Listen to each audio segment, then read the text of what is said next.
Donc nous allons accueillir maintenant, puisque c'est le moment, c'est l'heure, le prochain conférencier.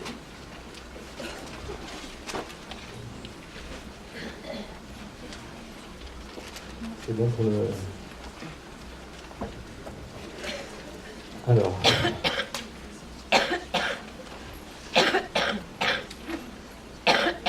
La nutrition et prévention des cancers, avec le professeur Henri Joyeux de Montpellier, cancérologue. On peut l'applaudir.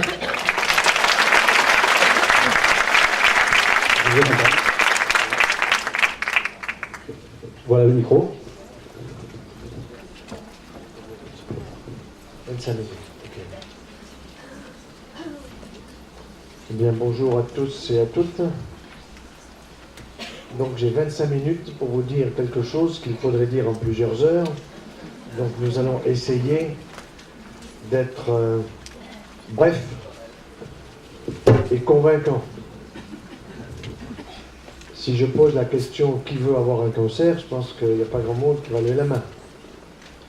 Si je pose la question « Qui connaît un malade atteint de cancer ?», beaucoup de monde vont lever la main. Et vous savez que le président de la République, je parle du précédent, on lui a dit qu'il fallait faire beaucoup de dépistage. Vous avez envie qu'on vous dépiste un cancer? Moi non. J'ai envie qu'on me le prévienne. Et comme toujours, les politiques sont en retard d'un train. Et donc, ils sont obsédés par le dépistage, et ils sont aussi obsédés par les dépenses. 10 milliards d'euros. Les centres anticancéreux aujourd'hui, c'est des grues partout. Pas assez de médecins, pas assez d'infirmières, pas assez d'aides-soignantes, trop de malades. Les causes du cancer, on commence à les connaître plus que cela. On les connaît, parfois on les dit, parfois on les occulte. Et beaucoup de mes collègues cancérologues sont tellement débordés par leur boulot que, après tout, ils sont là pour soigner. Ils sont là pour essayer de sauver les gens. Et c'est vrai que nous avons quand même une certaine efficacité puisque nous guérissons, tout cancer confondu, 50% des cas. Et 50% ne sont pas guéris. Pourquoi guérissons-nous 50% ? Tout simplement parce que nous voyons les gens arriver assez tôt.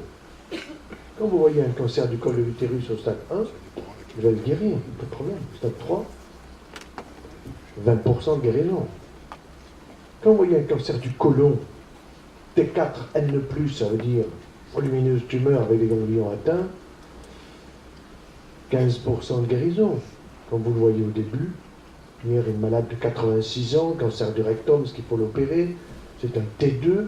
Ben non, 86 ans, vous n'allez pas l'opérer. Vous allez lui faire des rayons et vous allez peut-être neutraliser et faire disparaître tout ce qu'il y a. Mais en même temps, il faudra lui donner de quoi supporter le traitement. Parce qu'elle a 86 ans et qu'elle n'a pas besoin d'avoir un anus artificiel et qu'une intervention chirurgicale est abusive. Et pourquoi elle a un cancer du rectum? Et pourquoi il a un cancer du col de l'utérus? Et pourquoi on a un cancer du rein?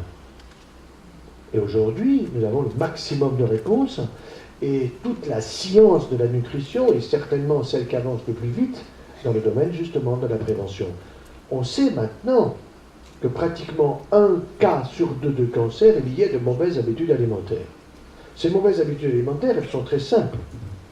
Il suffit de suivre la télé. Chaque fois que la télé vous donne des conseils nutritionnels, achetez ci, achetez ça, c'est formidable, c'est ce qu'il ne faut pas acheter. Un jour, ça changera. Parce que les publicitaires vont se rendre compte que nous ne sommes pas que des consommateurs, ils vont se rendre compte que nous sommes des gens qui savons, nous avons le savoir, et que parce qu'on a le savoir, ils vont alors, à ce moment-là, orienter leur publicité vers la santé, c'est le minimum de l'éthique. Alors, quelles sont les choses vers lesquelles nous devons nous orienter? Bien évidemment, c'est la nutrition méditerranéenne. Cette nutrition méditerranéenne dans ces lieux, tout ce qu'il faut. Alors, d'abord, beaucoup de fruits, beaucoup de légumes. Vous allez me dire, oui, mais dans les fruits, dans les légumes, il y a des pesticides, etc. Donc, orientation vers le bio, il n'y a aucun doute là-dessus, nous avons fait des travaux dans ce domaine, mais dans le bio de proximité. Si vous allez chercher des figues